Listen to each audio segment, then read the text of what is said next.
Welcome to Your Mac Life for Wednesday, January the 27th, 2016, show number 1077. I am your host, Shawn King. Thank you guys very much for joining me, whether you're tuned in live with all the nice folks in the IRC chat room or you're listening in via the archive. Thanks for listening to the show. Sorry about last week. It was Wednesday. As always, we know if things are going to screw up, they're going to screw up on Wednesdays. I had another router die. It's the second one in less than 4 or 5 months. The problem is your ISP generally uses these cheap-ass routers. And for me, they only break on Wednesdays.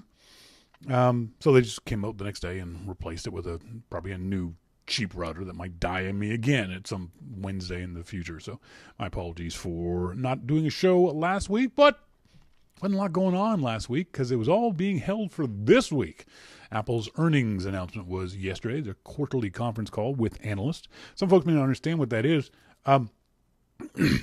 The SEC a few years ago mandated that companies had to tell information to the public. They couldn't just do a private, secret phone call with analysts. So they opened this up to the public, I think about 10 years ago, if not more. And so you can actually listen in on the simulcast webcast on Apple's website. You can't ask questions. Only registered financial analysts are allowed to get on the call and ask Apple questions. So what Apple comes out with the CFO and the CEO, and they say, hey, this is how much money we made. Here's the products we sold. Ask your questions. And most of the time, I've stopped listening to the analyst calls. Because, A, they're repetitive. They're just the same. I mean, Apple they keep announcing just more every year or every quarter. And the analyst questions are just, they got to be so asinine after a while. I was like, I can't listen to these idiots ask these dumb questions for an hour every 3 months. So I just stopped listening. But if you want a transcript, the nice folks at iMore have an actual transcript. Or you can still tune in and listen to it on the Apple website, if you so choose. Apple announced more profit than any company in the history of the world. In one quarter, Apple made $18 billion in profit. $18 billion in profit, in cold, hard cash in their pocket. That is literally a incredible number, and good for them, good for everyone at Apple. You guys are just doing amazing stuff. You are making amazing products. Wall Street doesn't understand, but the folks at Brian Monroe said they also put it on their YouTube channel as well. Thanks very much, Brian, for that. I saw this The Joy of Tech cartoon today, with obviously fat cats sitting around saying, Apple didn't make enough money, it's doomed. You're right, with these kinds of earnings, Apple is doomed. And yet, from Apple's point of view, it's keep scooping it up. If we can't clear this money away fast enough, we're doomed. And that's kind of what it is. I mean, Apple is making so much money, they literally can't spend it fast enough. They have $216 billion in cash in their banks, now granted around the world. They have stupid amounts of money. They almost literally don't know what to do with it. And they do, but it's incredible. And yet, once again, Wall Street has slammed Apple. One of the reasons why they do this every year, every quarter, as was explained to me by a financial guy, the stock price is based on what analysts think the future is going to be for a company, not what the past is. We, the average Joes, see what the past is when Apple says they've sold 5 million Macintoshes and 75 million iPhones. Those are big numbers for us. We go, yay! But analysts say, no, we already knew that. That's the past. Analysts say, what are you going to do next? What's coming up next? And in one of the few instances where the analysts are almost, not quite, but almost right, is that this time around, Apple actually said, for various reasons, the world economy is hurting Apple. The strong American dollar is actually hurting Apple. We see it here in Canada, and a perfect example of it, that even though the cost of a barrel of oil in the world is dropping like a stone, around $25 to $30, Because of the Canadian dollar, our gas prices are still very high. The Canadian dollar is only worth about 70 cents US. What that means is when we go to buy an Apple product, it costs us that much more money. Remember, Apple products are already fairly expensive. And so when you add that on top of them, people buy less of those expensive products. You make your iPhone 4 or 5 last maybe another 6 months or a year. You make your 21-inch 2011 iMac last another couple of years because you don't want to spend all that extra money. And that happens around on a worldwide scale. Apple makes the majority of its money outside of the U.S. nowadays. And so if the world economy isn't doing well, then Apple's not going to do well. And there's no indication from economists that things are going to get better in the next 3 months. So Wall Street hurts Apple. And then you also have Apple saying, we're not going to sell as much as we thought. We're going to sell more than you idiots think. We're not going to sell as much as we think, or as much as we did last time around. And therefore, Apple's stock gets hit by that. The good news is, for the most part, Apple's board of directors and Apple's executives don't seem to really be all that stressed or worried about it. From the point of view that Apple generally, historically, has been a company that outthinks the 3-month stock market. In other words, they don't think about keeping the stock price raised or high in order to, for lack of a better term, pad their own wallets. Apple's looking long term. Apple's looking at what's going to happen in a year's time, in 2 years' time, in 5 years' time. So what's happening right now today, Apple doesn't care about that much. They don't care the stock price is at whatever number it is. Behind the scenes, they may say something, but at least publicly, they are telling us, we're not worried about it. This stuff happens. We know that historically the stock market hasn't understood Apple, and as Brian Monroe said earlier in the pre-show, Wall Street doesn't like hardware companies, and Apple is at least perceived primarily as a hardware company for the most part. Now, there's some folks out there who are saying that Apple's trying to transition away from being a strict hardware company into a services company, because at least then maybe Wall Street would understand them better. They'd be more like Google. The problem with that is, depending on what kind of services you're talking about, Apple hasn't done services real good either. Services like Apple Music have a lot of problems. iCloud have a lot of problems. And historically, iTools and .Mac and all those other kind of services that Apple has provided for us haven't been as good as their hardware or their software. So that's a concern also for Wall Street. So I understand Wall Street's concerns. I don't think for a second. Not for a second. Remember, Apple, if the iPhone aspect of Apple was its own separate company, I think I read somewhere it would be in the top 10 of the Forbes 500 companies. Apple has enough cash on hand to not sell another thing and still be able to run on cash for the next 5 years, at least. There's no concern from a consumer point of view that Apple is in trouble. Apple sold a little bit less than what they were expecting to sell in the past quarter, and yet they still sold 75 million iPhones. More iPhones than any other company has sold of a single product. So they're good. They're good. They sold something like 15 million iPads, and that's down. And if Apple is down and selling 50 million iPads, imagine how bad the other companies are doing. If tablet sales in general have tanked, the other guys can't be doing better than Apple. So Apple's fine. Apple has no problems whatsoever that are of concern to us consumers.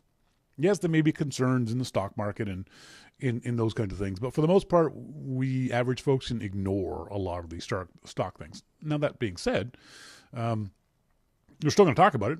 We're going to talk about it with Jim Dalrymple of The Loop at loopinsight.com after the break. We'll get his thoughts and opinions about what's going on. Wanted to tell you folks about one of our listeners, DJ McIntosh,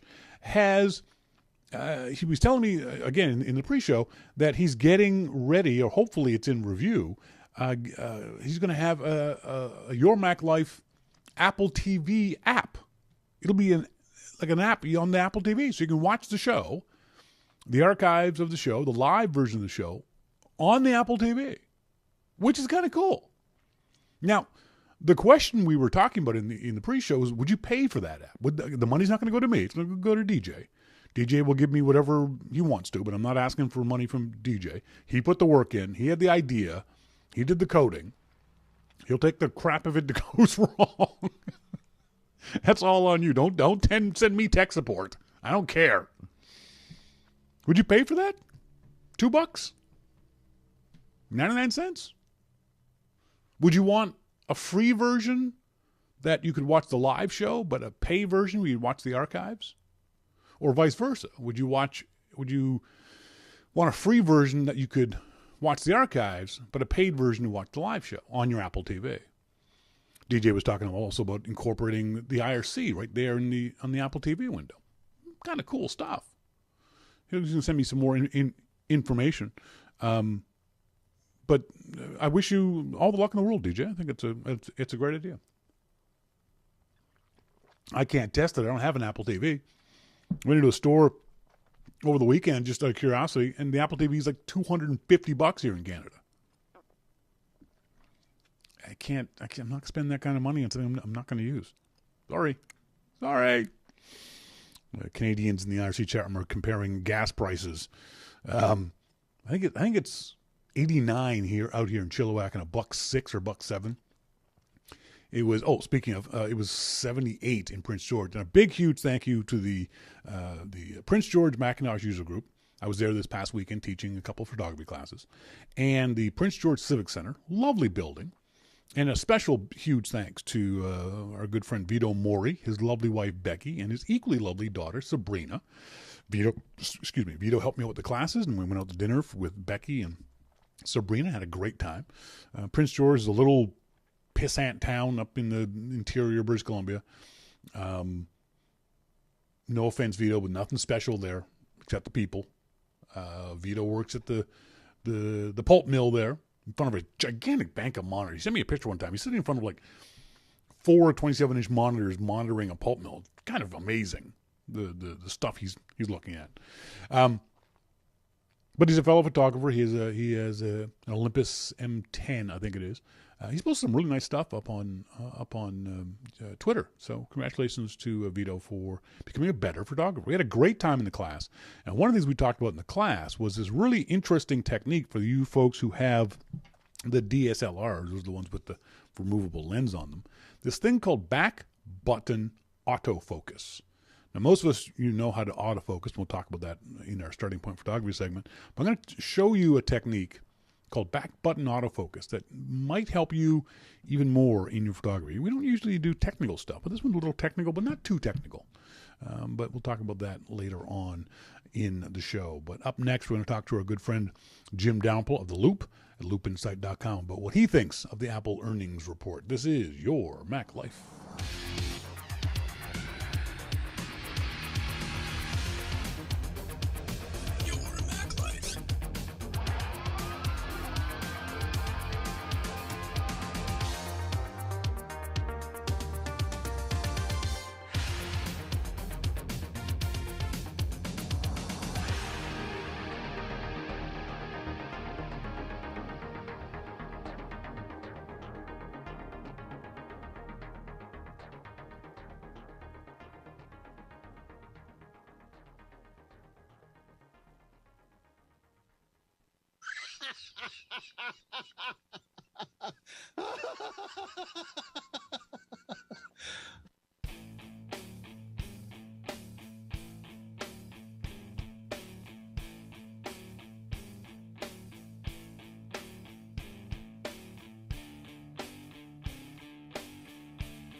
Welcome back, folks. This is Your Mac Life. Thank you guys very much for joining me here on this Wednesday evening, whether you're tuned in live or to the archive. In our phone now, we've got our good friend, Mr. Jim Dalrymple of The Loop at loopinsight.com. Jim, how you doing?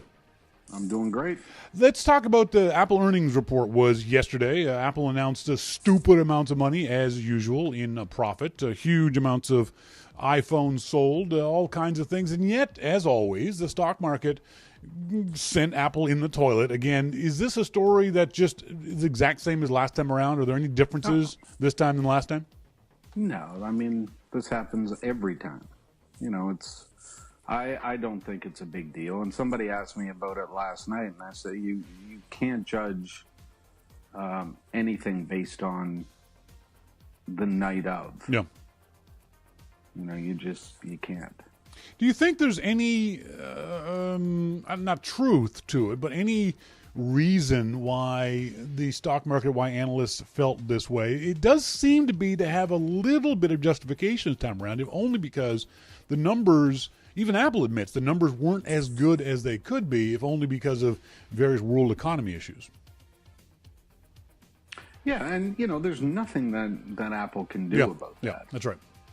You know, so if Apple undersold iPhones, and let's face it, that's what everybody's concerned about, yes, is iPhones. So if Apple undersold iPhones by 20 million, okay, yeah, there's some concern there, but they didn't.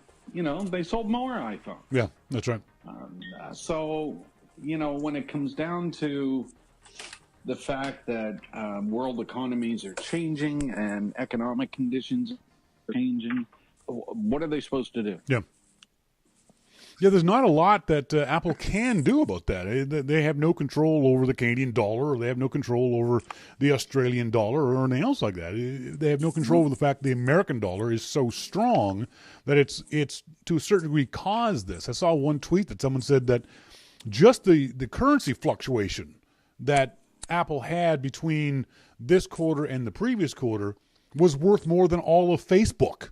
Just the currency fluctuation. That's how much is something like $8 billion in difference. If Apple had the same, Tim Cook said that $100 in 2014 is now only worth $85 to Apple in this past quarter. So, yeah, there's not a lot they can do about that kind of stuff. They can make the best products in the world, but if the world economy makes people not be able to buy them, Apple can't do a damn thing about it. Yep. One of the things that we heard a lot of folks saying, and I want to get your thoughts on this whole thing of the idea of peak iPhone. Do you believe that the iPhone has in fact peaked, that from now on Apple's just going to be selling iPhones to the same folks who had iPhones the previous quarter? No, I don't. Why not? Well, because I think that there's stuff that people are missing. You know, I just, when Apple comes out with something new, then there's always going to be people switching, and most of what people will switch for is either a new product or a cheaper product. Yeah, true. So, I mean, Apple is not the only one out there making phones, and not everybody owns an iPhone. So there's still room to grow. Yeah. You know, and that's just how it is. I think that the people that are saying that, you know, this is it, I think they're wrong. I think the amazing thing to me about the folks who are saying that this is peak iPhone is that it feels like these people have a fundamental lack of understanding of one country, and that's China. China by itself is going to be the world's largest market for everything inside the next 5 to 10 years. It's going to surpass the U.S. market for Apple sales next year. I guarantee you. Only about 20% of the Chinese population have phones, let alone have iPhones. So there's no way it can be peak iPhone when Apple can still sell millions and millions and millions of iPhones into that one country. We're not even talking about India or other countries like that are on the cusp of having an emerging middle class. Well, I think there's a lot that's going to happen before we see anything, you know, of okay, iPhone sales have stalled. Yep. next quarter is going to be a bit different. They've already said that, iPhone, but you have to look at what happened this time last year, and you have to look at what happened this time the year before, and there's so many things that you have to look at, and people just start jumping around and saying crazy things. And if they sell less iPhones, okay, well, then they sold less iPhones. The question is, what are they doing to solve that? Are they moving more into China? Are they releasing better products, with features that people want, that people will switch from Samsung or LG or whatever? Are they releasing a cheaper model that people will like? There's all kinds of things that are factors in there. They are not things that they can do for the current quarter. Yeah, true. But I think also that Apple's got a huge advantage over other companies, and they do have a lot of leg room to lower the prices if they wanted to. Apple could very easily come out, the rumors are that sometime next year, or this year, sorry, they'll come out with a smaller version of the iPhone, or they could lower the price. They're not going to do that, but they could if they were absolutely desperate. Apple's got a lot of room to maneuver when it comes to what they can do with their product line. The problem is, for some people who think and talk about these kinds of things, is Apple too much of an iPhone company right now? Or do you believe they rely too much on the iPhone and they need to diversify? Well, diversify to what? Fair question. I mean, the world right now is focused on smartphones. Yes. That's the product that sells. Apple is diversified. They sell computers, they sell iPads, they sell Apple TVs, and they sell, all kinds of other things. So do we want them to diversify even more? I don't know. I don't think so. I mean, do we want them to start selling some widget that does something that somebody may want somewhere? Yeah. No, we don't want that. We want them to continue to make good products. Now, do we want Apple to continue to innovate and make products that that we may want in the future, whether that's a car or a better TV widget, or selling more services and things like that? Yeah, that's the kind of stuff we do want from them. So I don't know about diversifying and that they're relying too much on the iPhone. I mean, the fact is they make a great phone and people buy it. So that's not a bad thing. I think the most single terrifying thing that Tim Cook said on the analyst conference call yesterday was, and I quote, "I don't think it's a niche product," he said. "It's really cool and has some interesting applications." He was talking about virtual reality. I'm surprised that people's heads didn't explode with this to make it seem like that's the next thing Apple's going to do is the virtual reality. Oh, God. I don't want Apple to get into virtual reality. I think virtual reality is just a waste of time. But see, I think that people that are talking about this today are looking at virtual reality as we know it today, not as Apple envisions it 5 years from now. And I think those are two totally different things. And, virtual reality could become a part of different products. It could become part of the car. It could become part of Apple TV or, whatever. But I think Apple realizes that people are not going to walk around with goggles on their face like we do now. Right. So if Tim said it's interesting, then, remember, Steve said that TV was interesting. Yep. Well, they still haven't captured that market, and it's been years. Tim has said TV is interesting. Tim has said the wrist is interesting. Now he says VR is interesting. He didn't say they were going to do some VR product. Yes. VR could become part of the future of an Apple product. And, no problem with that.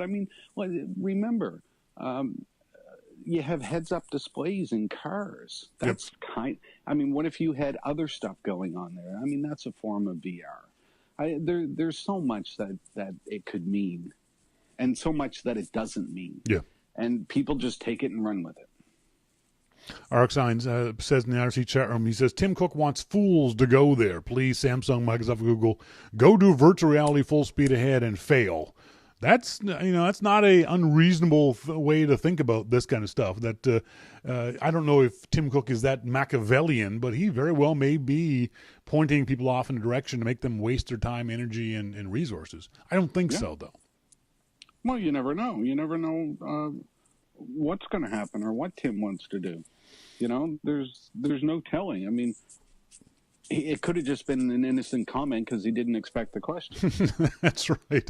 One of the things that I personally have concerns about is it seems like everyone is talking about Apple becoming a services company. And maybe I'm too old school, but I don't think Apple does services very well. Apple Music and iCloud and back in the day iTools and .Mac and those kinds of things. It's kind of scary to me to think that Wall Street may be pushing Apple. I don't think they actually are. But folks seem to be wanting to push Apple into being a services company. Do you think that's a good idea for the company? Yeah, Apple has been a services company for 15 years. Yeah. Whether we like it or not, and people look at services today, but Apple has been a services company for a long, long time. Since they opened the iTunes store and iTools and all of these things, they've been a services company. Now, it doesn't necessarily bode well that they still haven't conquered it 15 years later. But, this services thing is not new. But they're making a crap load of money from it. Yeah. So, not everybody is displeased with the services that Apple has.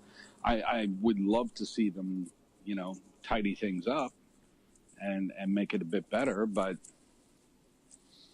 why can Dropbox do Dropbox, but Apple can't? Yeah, true.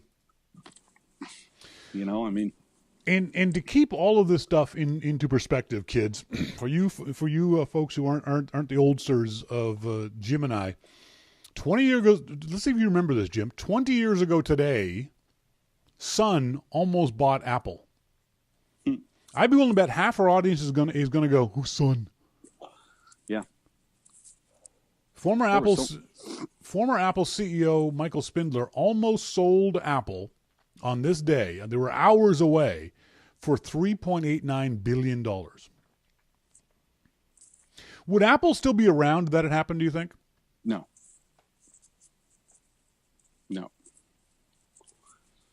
It would have been, Sun would have just turned it into some kind of a, blade company or something. That was the idea, was that Sun was buying up Apple's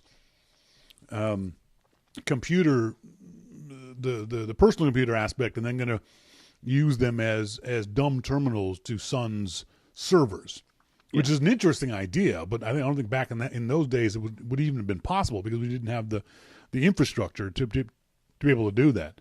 But keep in mind, folks, when people talk about how bad Apple is doing, I don't know if they're lucky to still be around, but at one point you could have bought them with pocket change. Yep. Literally, that would have been about $5 a share. And if I remember correctly, at that time, Apple stock was selling at $7 a share. So it was actually going to be sold for less than the share price. So you could have bought the company, then turned around and paid the $3.89 million back with shares. So you could have gotten it for free, basically. Yeah. And as Monty says, now Oracle owns Sun, their mere shell of their former glorious self. Yeah, Sun made some amazing workstations. They made some incredible computers. But, at one point they almost bought Apple. Well, Disney and Sony and many others almost bought Apple, too. True. So the rumors go. Yep, that's right. There was a funny story over on The Verge that caused a lot of consternation, and let's nip this in the bud as much as you and I can. Apparently, a guy named Joe Belfiore is using an iPhone. Well, that's no big deal. This guy is using the iPhone, except for the fact that Mr. Belfiore is the face of Microsoft's Windows Phone. Everyone seemed to want to gloat over the fact this guy who's on vacation in Japan tweeted using an iPhone. Do you think that's a big deal? No. Why not? Shouldn't the face of Microsoft's Windows Phone be using Windows devices? Yes, he should. But I think people use the best device that they can. Come on now. No, I actually, I think it's amusing. I really do. I'm sure that he got an email pretty quick. But yeah, I do think it's amusing that he would do that. Well, the cool thing is when you read the story, and unfortunately we have this knee-jerk reaction to these kinds of things nowadays, but when you read the story on The Verge, and Mr. Belfiore actually responded in the comment section on The Verge, he said he was on vacation, but that he was using all the competitors' products, playing around with all of them while he was on a sabbatical to see how they worked. And he actually made the claim, I thought this was brilliant of him, that it would be stupid of him to not test the competition's products, to not use the competition's products. I thought that was a very interesting comment that he would make, because you would never see the CEO of GM riding around in a Ford. No, but they have them. Yes, they do. And, Apple has all the competitors' devices, and all the companies do. We know that Samsung does, because they just copy everything and put it out as their own. But yeah, all the companies do, and he's right. It'd be silly for him not to use the competitors' devices. I don't know if he should be posting publicly about it, but as a tweet. But yeah, I don't think it's as big a deal as we make it. We have to. I hope that at some point we'll if we're not at peak iPhone, maybe we're at peak faux rage over these kinds of things. Now, I get when someone like Beyonce, who's being paid by Sony to advertise one of their phones, I'm just using that as an example, or Oprah, perfect example. Oprah was giving away. I think they were giving away Galaxy tablets on her show, and yet she tweeted, or one of her staff members tweeted from an iPhone. That makes you look kind of silly. But for this guy, I don't think this was a big story. I don't think this was really anything that anyone needed to get their knickers in a bunch about, especially given his explanation, which I thought was perfectly reasonable. Yeah. Speaking of perfectly reasonable, someone you know quite well, and I've met a few times, Natalie Karras, formerly of Apple. She was the one of the head of communications, and when Katie Cotton left, she was up for the head job as VP of communications at Apple. It's rumored by Kara Swisher over there at Recode, and Kara's got very, very good sources, that Natalie may be headed over to Twitter. Now, I know you babysat for Natalie. Have you actually... Tell me what you know about Natalie. Like I said, I've met her a few times. I really like her. She seemed very nice, very sweet person. What do you think of this possible job move for her? Oh, well, she retired from Apple, and I think going to Twitter would be a good move for them to get her. Mm-hmm. So. If she goes, I mean, Twitter's a big company. They need help. There's no doubt about that. I mean, they run through executives like I run through socks. So. Yeah, no kidding. And I think that's the issue that I have, is that this might be kind of a toxic job for Natalie. She left Apple, not coincidentally, when she didn't get the head job, and she said she was going to go off and spend time with her family. And I know she has kids, and that's fine. But she could have almost any communication job she wants in Silicon Valley. This seems like a job that, because right now Twitter feels, the executives and the board of directors feels like they don't have a clue what they're doing. Well, and that where else would you want to go but a place like that with her experience? Well, true. Yeah. I mean, that just did. You can make an impact at a company like that. And, if you go to a company that is running smoothly and, at least outward appearances, then, does it really need somebody like Nat? Are you okay, Jim? Did you fall out of your shopping cart? No, why? Okay, because I just heard a big crash, and then there's dogs barking, so I was wondering if you were okay under the bridge. I think somebody hit the bridge. Yeah, it could be one of those things where Natalie can't lose. If she goes and then in 8 months realizes, no, this place is too screwed up even for me, she can leave and people will go, well, it's not Natalie's fault. Twitter was screwed up. But if she goes and some sort of turnaround happens, if this is the beginning of her turnaround for Twitter, then she can be on the ground floor of resurrecting I think it's a very good service. It's a shame that, and I jokingly wrote on The Loop and also to Gruber, Natalie Karras is her Twitter handle. And I said, no, there's no way that this rumor is true because Twitter never hires executives who actually use Twitter. Because that seems to be the problem with Twitter is they don't seem to know why people use it or how they use it. And Twitter certainly lost their way. Yeah, they really have. And that's kind of their problem overall is that they have lost their way. This idea that the CEO, Jack Dorsey, said, oh, we're going to allow 10,000 character tweets. It's like, no, that's stupid. That's Facebook. Yeah. And that's not what Twitter's about. And all the while doing nothing about the rampant sexual harassment on Twitter and the rampant spam on Twitter. That's what users want you to fix, not the fact we can only tweet in 140 characters, Jack. Yeah. I think 140 characters is just perfect. Yeah. I can see how they could make some changes. Like, it'd be kind of nice to not have people's Twitter handles included in that 140 characters. But for the most part, it works. It is what it is, and it's very good. Right. People don't seem to realize that Twitter is still a very successful company, but everyone seems to want Twitter to be Facebook, even people at Twitter. But I don't. No, neither do I. I've always thought that the two, I don't know if they complement each other, but they serve two completely different groups of people, and I'm okay with that. I like the way Twitter works for me. But the idea that Twitter seems to be going around trying to fix these problems that the users aren't asking you to fix the problem. We're asking you to make better software. The perfect example was yesterday, the day before, we heard the announcement that Twitter was removing ads from some of their VIPs, some of their blue checkmark people. That just seems to me an admission that ads are annoying. Well, yeah. It just seems to me you're admitting, we don't want to piss off our VIPs, but you're okay pissing me off? Yeah, they don't have to care about you. No, and that's fine. I have no problem with that. But if they want to make Twitter be whatever they think Twitter's going to be, they got to solve the real problems, not these made-up ones. Hey, I agree. And the first thing I said to folks is I've never seen an ad on Twitter because I don't use the Twitter client. I use Tweetbot, and Tweetbot doesn't serve me ads. Hello? Don't complain about the ads on Twitter, folks. Just get a different Twitter client. Yeah, but then they screw with those people too. Yep. That's right.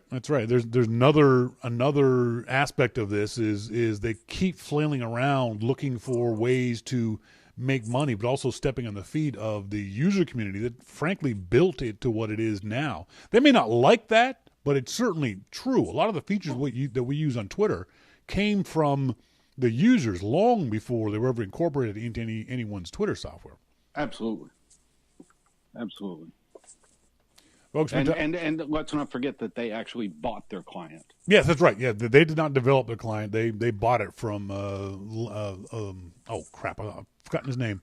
But a perfectly good Twitter client, they went up and bought, and then they've just messed with it ever since. I tried every new version, every full version that comes out, I try it, and I realize it doesn't do the things I want it to do. Now, I agree with some folks who say that Twitter can be confusing, that RTs and quotes and direct message, all that kind of stuff can be confusing. But I don't think it's any less confusing than the interface of Facebook, or less confusing than using a computer in general. I think users, if they want to use the service, will figure it out. I think Twitter's a perfectly good product the way it is now. It just needs some tweaking. Yep, I agree. Mosquito says, I'm still using Night Owl, the Twitter client that Shawn recommended years ago. Mosquito, I've actually switched to Tweetbot. What do you use for tweeting, Jim? I use the Twitter client. Really? Yep, I do. So you aren't what I would consider to be a power Twitter user, are you? Or do you think of yourself as a power user? No, not really. Yeah. I mean, I use that because I like to see the retweets, follows, and mentions in one window. That's what I. Yep. And when some of the other clients do that, I'll give up on the Twitter client. Yeah, I understand. And that's something I love about all the different clients, whether it be Night Owl, Tweetbot, whatever the other ones are, they all do things a little differently, and you can pick the one that you want. TweetDeck, there's a whole bunch that do different things, and I just happen to. I'm not saying Tweetbot is the best one. It's the one that works the best for me. So I like it and enjoy using it. Although I did like using Night Owl too, but it wasn't. I think the developer either stopped developing it or did something that made it less functional for me. Folks, I've been talking to Jim Dalrymple from The Loop at loopinsight.com. He's here each and every week. He also has two of his own podcasts. One is called The Dalrymple Report, and the other is Amplified, both available on the iTunes Store. Jim, thanks for joining me, buddy. I appreciate it. Thanks, Shawn. Have a good night. See ya. Bye.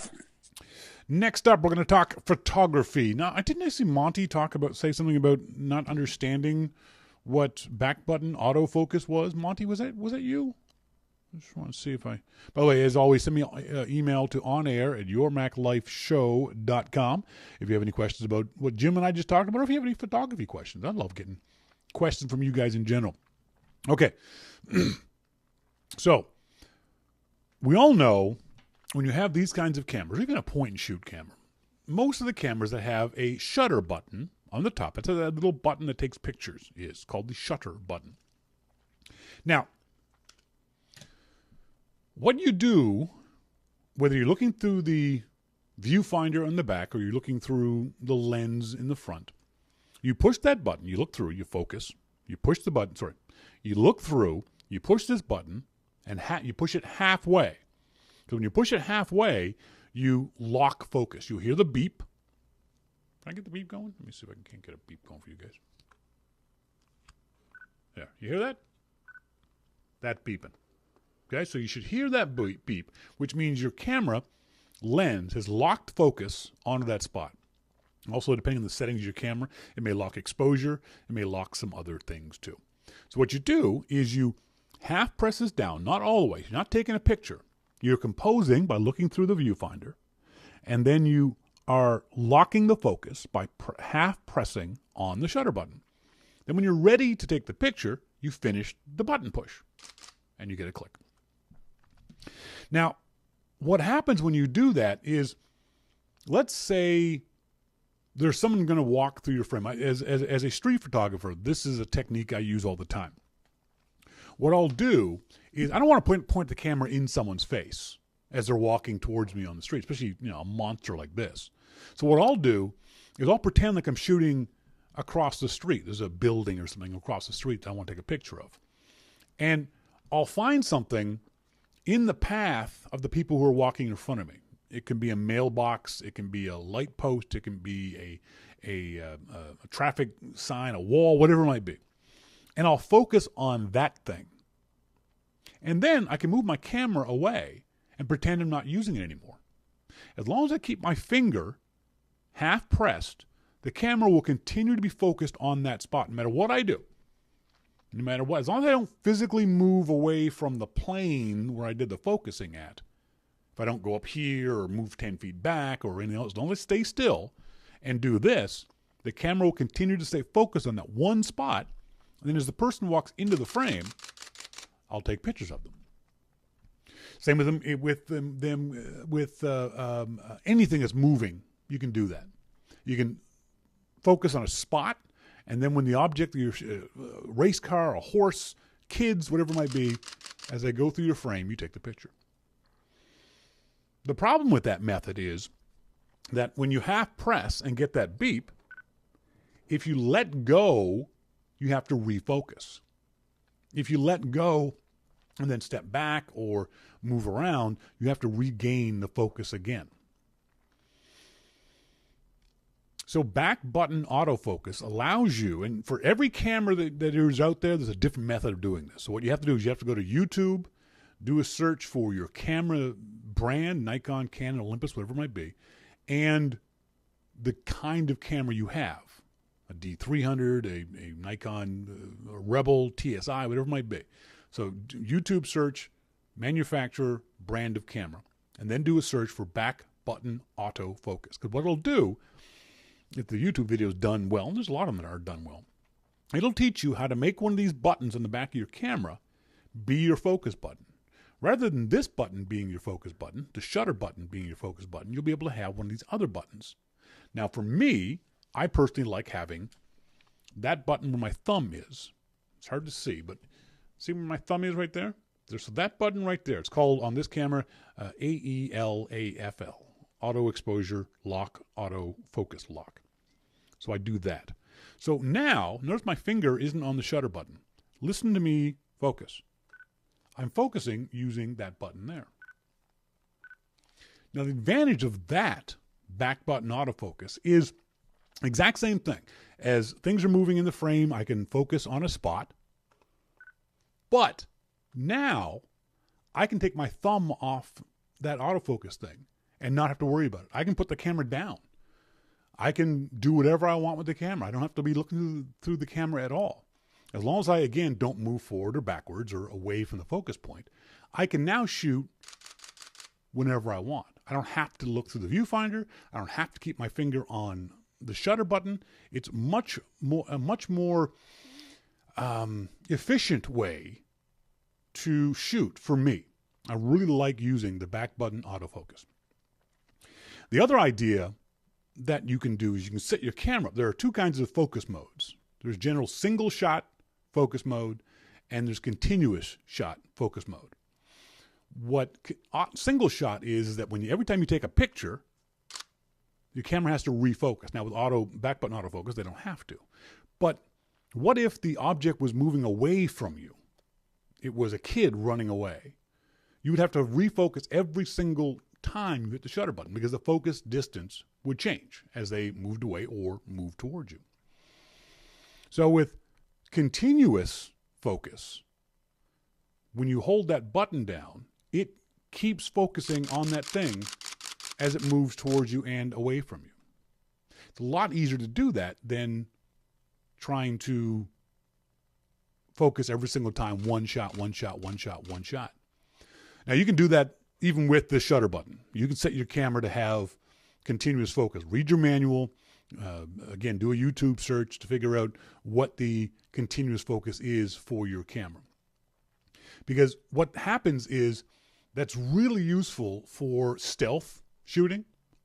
I want to be able to sit back and pretend like I'm not taking pictures. The camera could be over here and take pictures.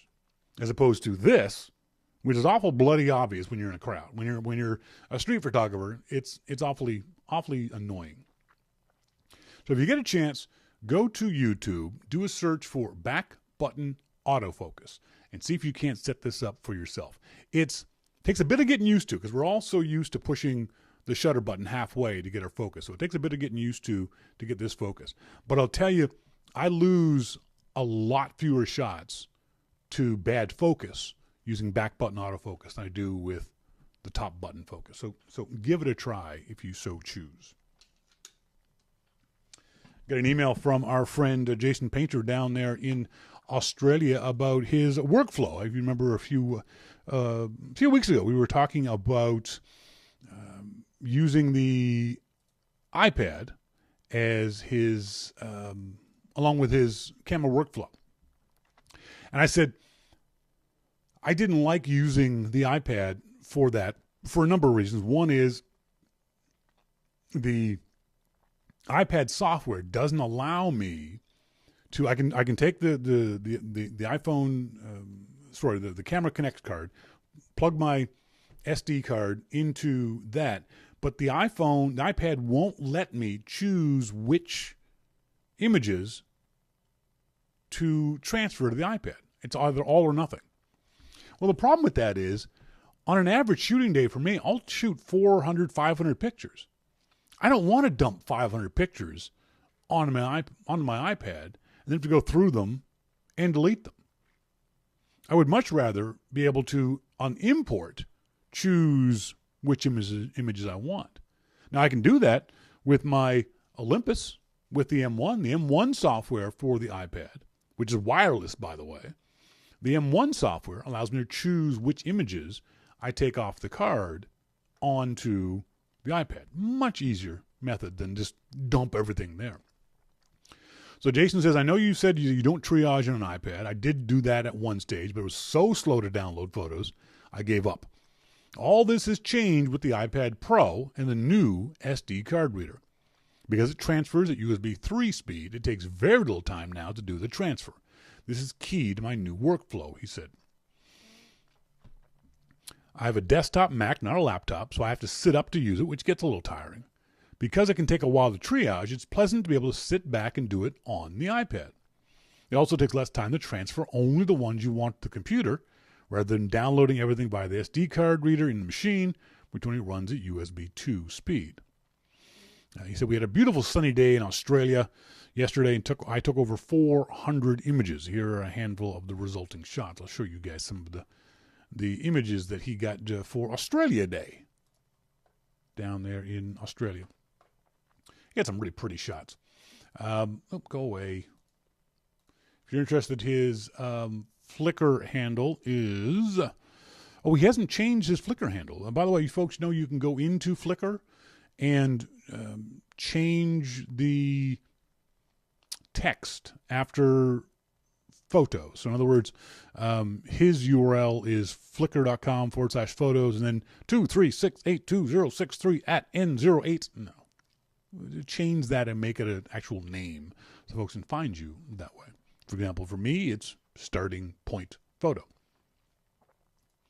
So I'm just going to go through his photo. He had a couple of really nice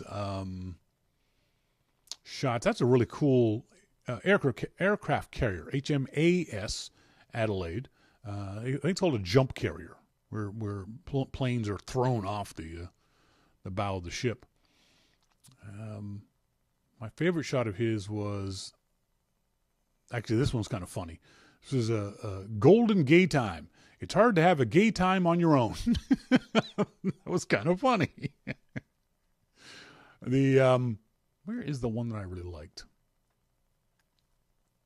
Oh yeah, it was this. Apparently there was this helicopter and sailboat ballet. I think he got a great shot. Let me see if I can't zoom out on this one. Of the sailboats and the helicopters over top. The only thing I would say to you, Jason, is I would edit this. I would cut this down to get rid of the elements like the tugboat on the left-hand side and the single boats in the bottom that aren't germane to your shot. But otherwise, good pictures. The other thing I really like about Flickr, you guys know I'm a big fan of Flickr. I can click and get more detail about what Jason shot with. So you can see she's using a Nikon D5300 with an 18 to 300 millimeter lens on it. He was shooting at f/18, almost always zoomed out, 1/400th of a second. The flash didn't fire. There's all kinds of details that you can find out with these kinds of things. So, Jason, thanks very much for sending me the photos, buddy. I really appreciate it. MacMan says, I find the SD reader on my iMac to be worthless. Interesting. Now, see, I use it all the time. I think it's because it's so easy to just dump everything onto... See, it's kind of funny. I say I don't want to dump everything onto the iPad, but I do dump everything onto the laptop, or the iMac, only because the iMac is so much faster.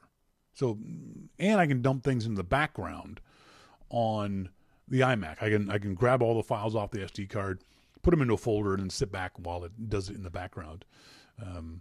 But the card it's not super fast, but it's fast enough. He says, Jason Bender says, the iPad has always been a good tool for quickly checking focus and composition and tossing out the bursts you don't want. The iPad Pro in itself is no better at that, but the transfer speed has made it a viable tool, in my opinion. Well, thanks very much for that. I appreciate that. Jason? MacMan says, when shooting RAW at 30 plus megs, every time I press the trigger, it's slow, USB 2, and having it on the back is stupid. Yeah, I completely agree. Having it on the back is just so frickin' annoying. It's like, come on, Apple. Why would you do that? Yes, I know it messes with the aesthetics of the iMac, but it's something that people are going to use frequently. Maybe you could put it on the side, maybe? I would rather have it in the front. Because I stick cards in and out of there all day long. And it's so annoying to have to reach around the back to get it. There's been more than once where I've left and realize I've left a card in the computer because I can't see it. It's back there. You can't see it. So, email from Alan. I want to buy a 21-inch iMac. Is the Retina screen really worth the extra cost? I was at the store a few months ago and it was hard for me to tell the difference between the Retina and non-Retina until the salesperson pointed out some areas on the LCAP picture that you could see better with Retina than without, but it was no big deal. I'm wondering if Retina is more hype than value. We do not do graphics creation, Photoshop. We don't play games. Well, Alan, I think you answered your own question. If you can't see the difference in the general work that you would do, if you have to point it out what the differences are, if you don't do graphics work, don't buy the Retina. You're wasting your money, I think, buying the Retina display if you don't need the Retina display. If it's not going to make any difference, you can't see the difference. I'd go back into a store and I would, surf around on websites that you would normally go to and see if anything stands out at you, but I'd be willing to bet they won't. As MacMan says, I went with the normal 21-inch iMac. I got the 27-inch iMac only because of photos. I want the higher quality Retina display screen so I can look at photos in more detail. But if you're not going to use it that way, then don't. I assume that the Fusion technology is mature by now. Is it worth the extra cost for the SSD drive? Why would anyone want to buy a 5400 RPM drive these days? Or did Apple optimize these so they're fast as 7200? Okay, first of all, no, they're not. There's a number of reasons why Apple has put 5400 RPM drives in there. One of them can be said it's a heat issue. The other reason is it's certainly a cost issue. Those are a lot cheaper drives for Apple.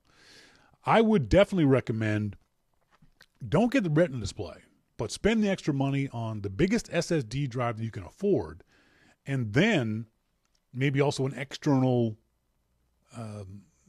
terabyte drive. Can you put in a second drive in the iMacs? I don't think you can. I don't think you can get a SSD and a physical hard drive, can you? Because then you can put all your data, and MacMan says not easily, not the new Macs.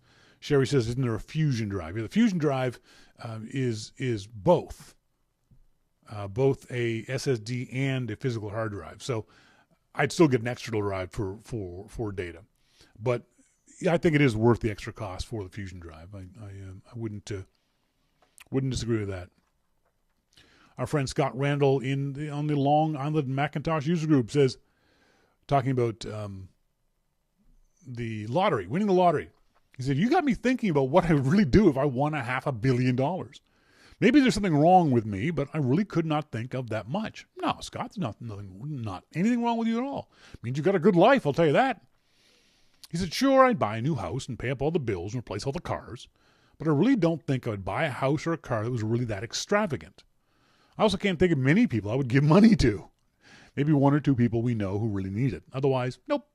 But you know what, Scott? I think that means you've got a very satisfactory life. I would admire you. See, me, I could spend that money in a heartbeat.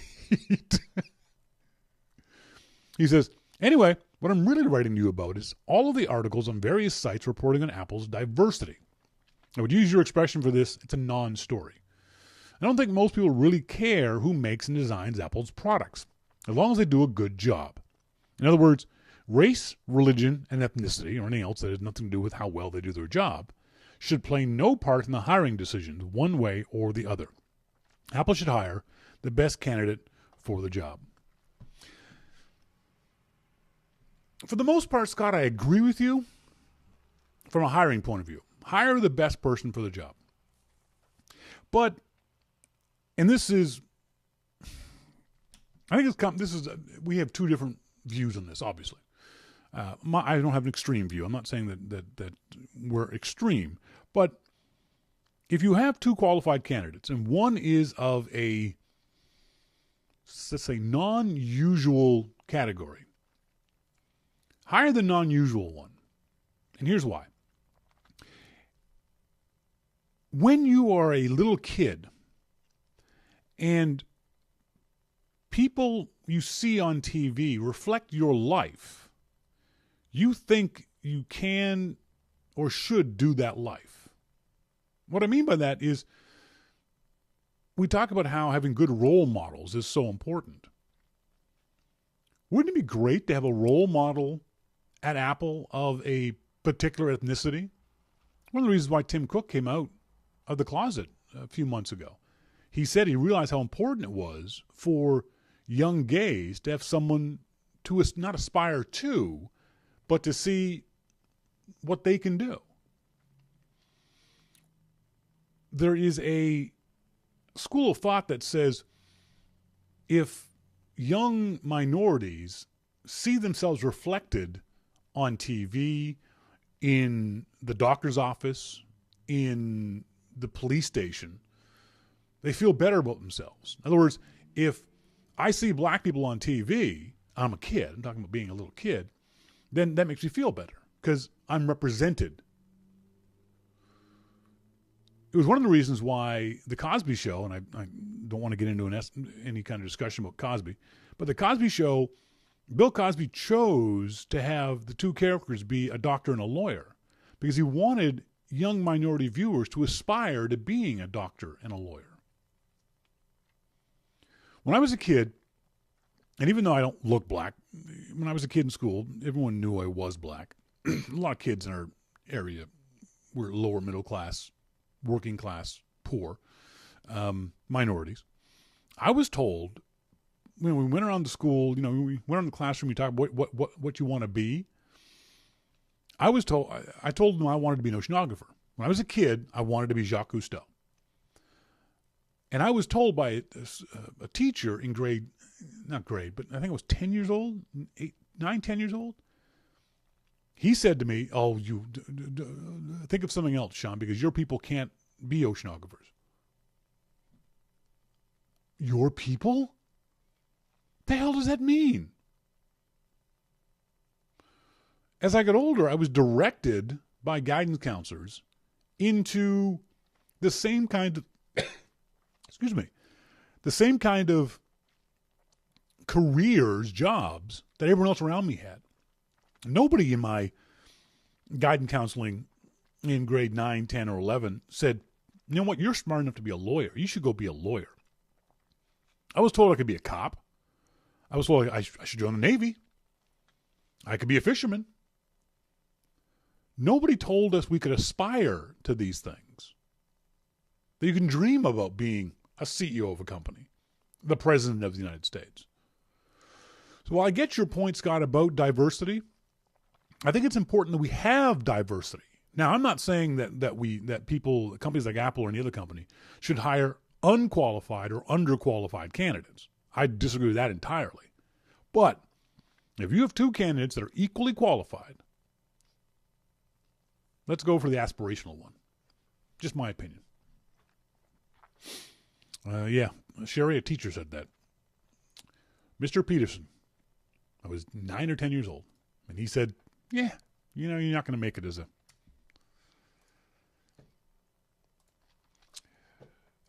J.S. Blake, sorry. "Hey, Shawn, love to talk about what we would do if we won the Powerball." Yes, we know the obvious thing would do house, car, debt. Yeah. Here are 3 things that I would have to do. 1, build the sweetest recording studio in my house. If I told you 12 years ago I would have the gear I have now, I wouldn't believe you. But it would be a musician dream world with unlimited funds. I would buy 51% of the company I currently work for. I really do enjoy what I do for a living, but don't always enjoy the bull crap and the hours that come along with it. I know the guys that I work with are hard workers and would make it a better place to come to every day. I would try to become a professional physique bodybuilder. Wow. Good for you, dude. I love to work out, and with all my newfound off time, I could spend 2 hours a day in the gym. All right, 2 things. He'd have a YMO party, not just one night, but like a whole weekend. I would love to meet the guy that I look forward to listening to every Thursday morning. Oh, that's kind of you. The last one would be help a homeless man that my wife became friends with. He's just an awesome guy. We've helped him by buying meals and clothes for him in the past. People sometimes don't understand about homeless people is that some people just didn't have things fall their way. People just don't choose to be homeless for the most part. He lost his job, his wife was gone, he was out in the streets. I wish I could always do more for him. Yeah, the money's cool and all that, but I believe we are here to make changes by the lives we live. If I don't change someone's world, what have I done with my own life? J.S. Blake, thank you very much for that email. Monty had a sweet story today. He went out and got lunch, and he saw, I'm assuming Monty, a homeless guy, and he gave him his lunch. That was very sweet of you, Monty.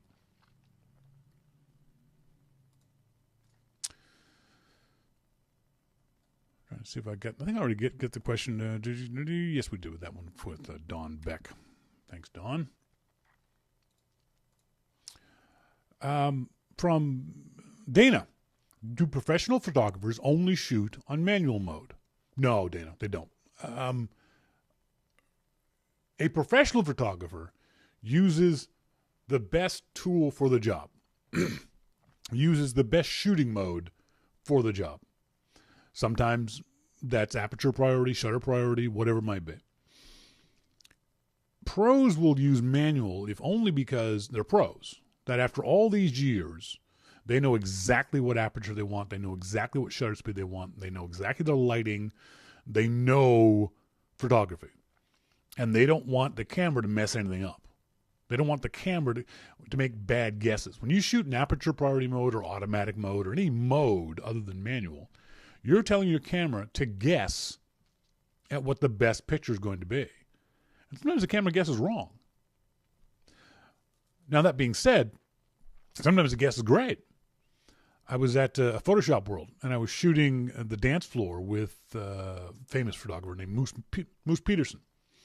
And I was shooting manual mode, and I could not get it right. I could not get the lighting right. I could not get good images. Everything I shot sucked. And I noticed Moose taking pictures and showing people the pictures, and they were good.